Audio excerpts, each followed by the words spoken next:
Milliardaire mystérieusement emprisonné. Le coupable inattendu est sa femme bien-aimée, et la grand-mère de la famille, pour sauver son petit-fils, menace la famille de sa belle-fille, la forçant à retirer sa plainte au poste de police. Mais en réalité, Louise n'a jamais porté plainte contre Lucas. Peu importe ses explications, la vieille femme méchante refuse de croire. Irritée, Louise riposte immédiatement, disant que Lucas le meurtrier mérite d'être en prison. Mais cette phrase de Louise rend la vieille femme furieuse au point de vouloir la frapper. À sa grande surprise, Louise, qui a toujours été soumise et silencieuse, se rebelle. Malheureusement, la vieille femme, profitant de sa supériorité numérique, ordonne au majordome d'emmener Louise de force au poste de police. Cependant, Louise n'a jamais eu l'intention de sauver Lucas. Elle le considère comme un tyran cruel et ne mérite pas d'être sauvée par elle-même. Maintenant qu'elle a enfin l'occasion de quitter la maison huppée, Louise prétend devoir aller aux toilettes et demande à descendre de la voiture. Elle s'échappe rapidement par l'arrière. Lorsque le majordome se rend compte de sa disparition, Louise est déjà assise dans une autre voiture et s'en va rapidement. Il est difficile pour elle de rentrer chez elle et de prévenir sa famille de fuir rapidement. Mais la belle-mère la blâme comme une grande calamité, lui demandant de gérer cette affaire toute seule. Jacques la réconforte en disant qu'elle devrait aller au poste de police pour retirer sa plainte. Mais Louise pense que son frère est trop gentil. Lucas devrait être puni pour avoir tiré. Cependant, Jacques dit la vérité. Le jour où il a été blessé par balle, il n'a pas vu Lucas tirer. Au lieu de cela, Lucas est venu immédiatement le secourir. Et le jour où il a été libéré de l'hôpital, l'infirmière leur a dit que Lucas avait donné son sang pour le sauver. En entendant cette nouvelle, Louise est surprise, se souvenant de la fois où elle avait insulté Lucas avec des paroles méchantes. Il n'a jamais répondu.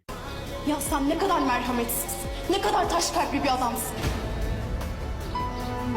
Cependant, le majordome reçoit l'instruction malveillante de la vieille femme de bloquer Louise avec ses hommes de main. Dans cette situation dangereuse, seule la libération de Lucas peut sauver sa famille. Quand le majordome est sur le point de briser la porte, Louise se cache soudainement dans la pièce. Pendant ce temps, Lucas en prison est également très anxieux, craignant que sa grand-mère ne se venge de Louise à cause de lui. Sa famille en subirait également les conséquences. Le majordome finit par briser la porte et entre en les pointant avec un pistolet, demandant où est Louise. La belle-mère, effrayée, répond immédiatement. Elle est dans la pièce derrière. Mais lorsque le majordome entre dans la pièce pour chercher, Louise a déjà sauté par la fenêtre et s'est enfuie. Elle court sans relâche jusqu'au poste de police.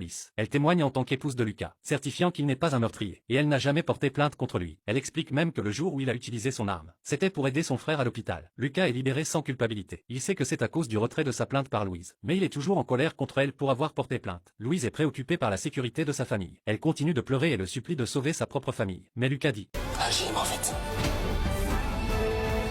Lütfen konuş. Ben çıktım. Bırakın be. Ailemi öldürecekler. Çekil önümden. De l'autre côté, la grand-mère arrive chez Louise, incapable de sauver son petit-fils. Elle veut que la famille de Louise soit enterrée avec lui. Soudain, un coup de feu retentit.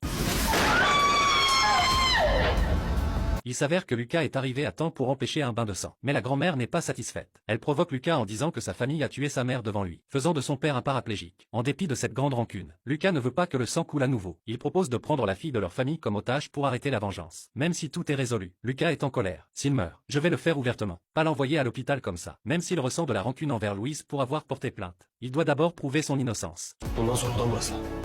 Je n'ai jamais porté plainte contre toi. Je sais que tu m'as donné ton sang. Je te dois la vie. Je suis prête à tout pour te le rendre.